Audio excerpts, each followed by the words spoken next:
So here we are. This is 6 days of work. Without all the snow and having to scrape the floor and scrape every board you use and scrape top plates and blah, blah, blah, blah, blah, we would be one full day further. But we have enough wall sheets to secure us, nice and plumb on the walls, keep us from creaking over. There's only like 2 interior walls left to do, and then when we roll trusses, there's a vault over here in this room. So we'll have to frame up to the vault, and then there's like a couple little walls that go over here. It's like a laundry room or a utility room that right there. Other than that, you know, this was one of our faster houses because we had more people than normal. Normally it's just me and one dude, and a house takes us about 20 days. If we run into some issues, you know, supply chain issues, whatever it is, you know, if we mess something up and we got to go back and fix it, then it usually takes us a little bit longer than that. Maybe 25 days, 2 people, you know, but again, it's still profitable with, even though it's more work for 2 people, and it takes a little more time, it's still profitable. And that's really the most important part. But I think if I end up framing more houses with my brother and my nephew, I think it's only going to take us a couple houses, and I think we can actually get a pretty good size house up in less than 10 days. And we're talking start to finish framing, so from mud sill up to the roof being complete and all pickup work complete, I think we could get 2,500 square foot house up probably 10 to 12 days. So anyways, that's what we're looking like.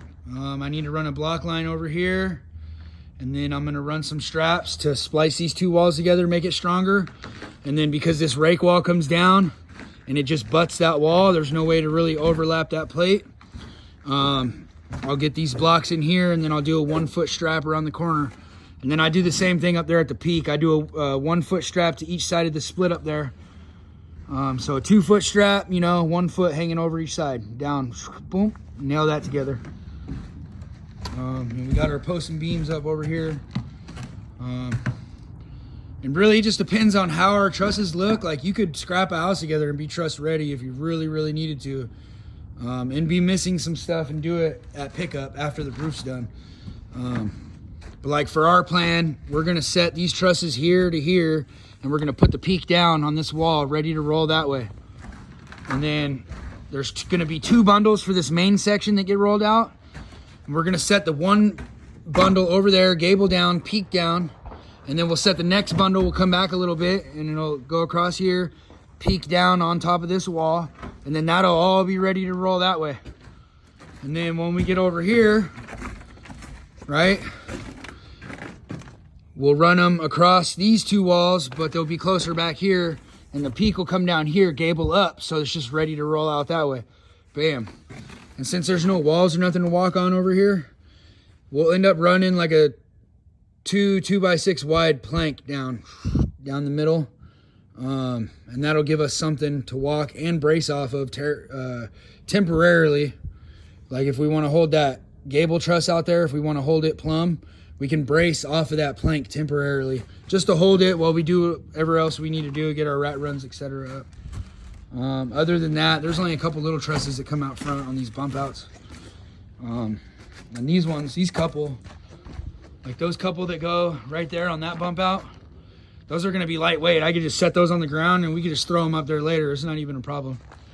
So, really, morning of truss drop, I'll get probably 2 more sheets on this wall at least. And then I'd like to build my couple planks down the middle of that so we have something to stand on or whatever when we need to. Of course, it's snowy. You're going to be as safe as humanly possible. But no matter what, when you're doing a roof, there's some climbing around. And realistically, your harness, if you were to wear a harness, has like a 6-foot snap point. So like, you're still going to hit the ground right here. So to me, ropes in that situation really are more of a nuisance than anything, right? Like, I could fall from the top of this wall, land and bend my knees, and I'll be all right. you know. Obviously the goal is not to fall, but seriously, what am I going to tie off to? That's what they try to say, is you have to be tied off. But what in this situation would I tie off to, theoretically? Again, if I set my rope up and I have working space on my rope and I fell off this wall, my rope has a 6-foot lead when it jerks.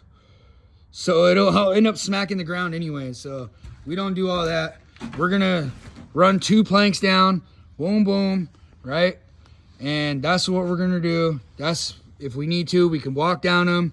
We can get out there on some ladders. We could roll the truss up and have something to kind of stand on, right? If we're working second story or something like that and we needed to, we can actually put solid blocks under the floor, and we could put a temporary anchor to the floor. Again, this is if we're doing second story, right? And everybody could tie off to that anchor point. So that way, before you're building these walls on your second story, you're safe, because if you fell off the second story, then you're still going to be good, right? And then same thing, once you get your walls up, and if you're rolling trusses and whatnot, you could tie off to that point. Everybody could, or have 2 of them, you know, maybe put 1, 2, 3 on a bigger house. That way you're not tangling ropes when you're being safe, right? But again, this is a single story rambler. Regardless of what safety, blah, blah, blah, blah, blah says, no matter what, we're framers and we walk walls, whether we like it or not. I don't like walking walls. I can barely do it. I have a guy that's super comfortable. He's very careful.